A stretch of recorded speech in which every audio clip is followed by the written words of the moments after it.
हरिओम। नमस्कार मित्रों, प्रणाम। जय श्री राम, जय बद्री केदार, जय हनुमान। मित्रों, एक बार पुनः आपका स्वागत कर रहा हूं अपने इस ज्योतिष कार्यक्रम में, जहां पर कि मैं आपको ग्रहों से संबंधित, आध्यात्म से संबंधित छोटी छोटी और महत्वपूर्ण जानकारियां उपलब्ध कराता हूं। आज मित्रों बात करूंगा जन्म कुंडली के 12वें भाव में राहु के बारे में। जन्म कुंडली में जब 12वें भाव में राहु आ जाता है तो फिर व्यक्ति की क्या स्थिति होती है, व्यक्ति को क्या परेशानी होती है, 12वें भाव का राहु क्या शुभ फल देता है और क्या अशुभ फल देता है, उसके बारे में मैं विस्तार से चर्चा करूं। इससे पूर्व आपसे आग्रह है, यदि आपने अभी तक चैनल को सब्सक्राइब नहीं किया है तो चैनल को सब्सक्राइब जरूर करें, वीडियो को अंत तक देखें और यदि आपको ठीक लगती है तो अन्य लोगों तक भेजने के लिए वीडियो को शेयर भी करें, साथ में मित्रों लाइक भी करें और कमेंट के माध्यम से भी आप वीडियो का समर्थन कर सकते हैं। मित्रों, राहु एक ऐसा ग्रह है कि कब व्यक्ति को ऊंचाई तक पहुंचा देता है और कब व्यक्ति को नीचे गिरा देता है। यह राहु ग्रह की खासियत होती है। अब 12वां भाव जो व्यय का भाव है, त्याग का भाव है, अगर उस 12वें भाव में राहु ग्रह आ जाए तो फिर व्यक्ति के साथ क्या घटना घटती हैं, आओ उस पर विस्तार से चर्चा करते हैं।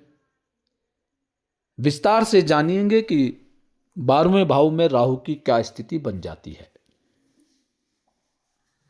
मित्रों, 12वें भाव में राहु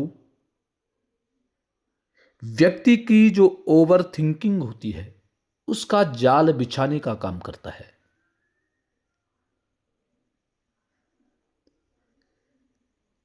जिन व्यक्तियों का 12वें भाव में राहु ग्रह बैठा होता है, ऐसा व्यक्ति आंख बंद करके ख्वाब देखने वाला होता है। जब ऐसा व्यक्ति किसी विषय के बारे में सोचने लग जाता है तो रातों की नींद ऐसे व्यक्ति की उड़ जाती है। रात को नींद न आना और बिस्तर पर लेटे लेटे पूरी दुनिया की टेंशन लेना ऐसे व्यक्ति की आदत बन जाती है। ऐसा व्यक्ति जब किसी एक विषय के बारे में सोचता है तो बहुत अधिक सोचने लग जाता है। इतना सोचता है कि रातों की नींद भी उसकी उड़ जाती है। दिन भर तो ठीक रहेगा, दिन भर उस विषय में चर्चा नहीं करेगा, उस विषय में सोचेगा नहीं, परंतु जैसे ही बिस्तर में प्रवेश ऐसा व्यक्ति करता है तो फिर इतनी टेंशन राहु कर देता है कि व्यक्ति की नींद भी खराब हो जाती है। ऐसा व्यक्ति दिन में कम और रात को दिमाग में ज्यादा जीते हैं। ये तो नकारात्मक फल है 12वें भाव में राहु का। और सकारात्मकता ये है कि जब 12वें भाव में राहु ग्रह बैठ जाता है तो ऐसे व्यक्ति की जो स्मरण शक्ति है वह बहुत तेज होती है। ऐसा व्यक्ति जब धन को एकत्रित करता है तो बाहरी लोगों से ऐसे व्यक्ति का लाभ होता है। ऐसा व्यक्ति अपनी वाणी के द्वारा दूसरे व्यक्ति को अपने जाल में फंसाने वाला होता है।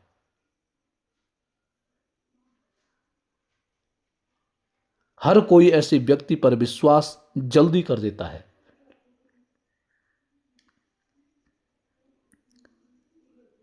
इसी प्रकार से मित्रों,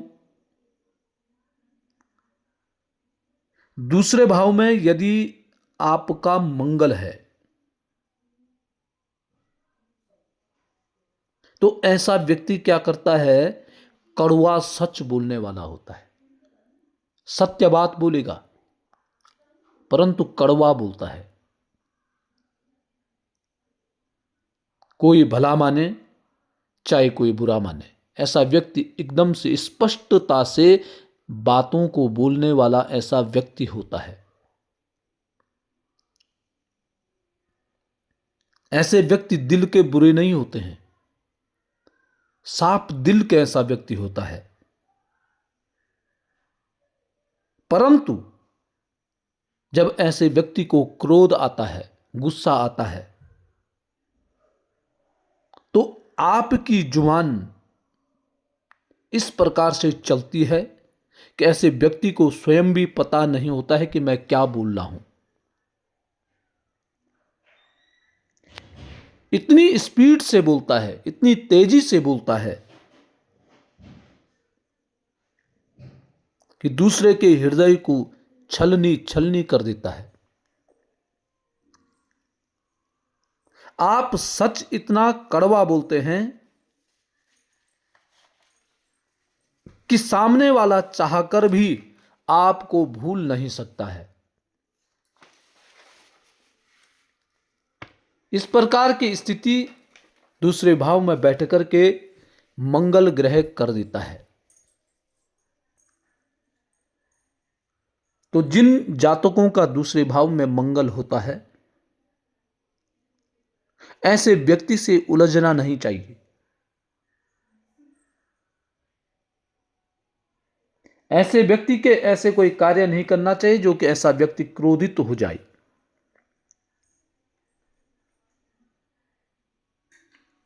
और क्रोध में आ गया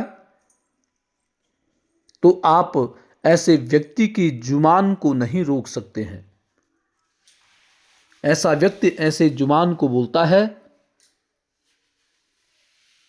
कि आप फिर उसको सहन नहीं कर पाएंगे। इसी प्रकार के एक युति और होती है चंद्रमा और केतु की युति।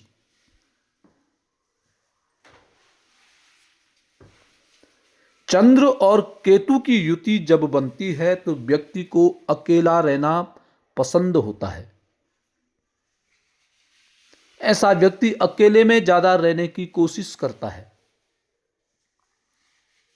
भीड़ में होने के बावजूद आपका मन अक्सर वहां से भागने का करता है।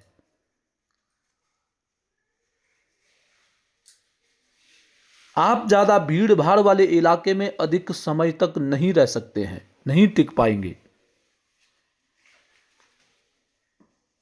आपको लोगों से ज्यादा, भीड़ भाड़ से ज्यादा अपने कमरे का कोना और शांति सन्नाटा आपको पसंद होता है। चंद्र केतु की युति ऐसे कराती है। और शनि और शुक्र जब एक साथ विराजमान होते हैं तो ऐसे व्यक्ति को जो सुख मिलता है, भौतिकवादी जो सुख मिलता है, वह बड़ा देर से मिलता है, बहुत देर लगाता है। सुख प्राप्त होने में देरी ऐसे व्यक्ति की होती है। आपको लाइफ में प्यार हो या पैसा हो, सब कुछ दूसरों से थोड़ा रुक करके और मेहनत के बाद ही मिलता है। आपकी जो किस्मत है वह किस्मत स्लो मोशन में चलती है। और जब देते हैं, जब किस्मत आप पे मेहरबान होती है तो बहुत ठोस और अच्छी चीज आपको प्रदान करती है।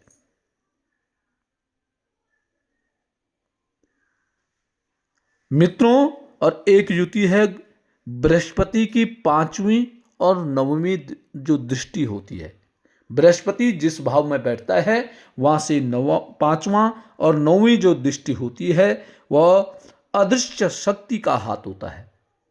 जिस भाव पर दृष्टि डालते हैं बृहस्पति, पांचवा और नौवां, तो आप उस भाव से संबंधित कार्यों में एक अलग प्रकार की शक्ति आपको प्राप्त होती है।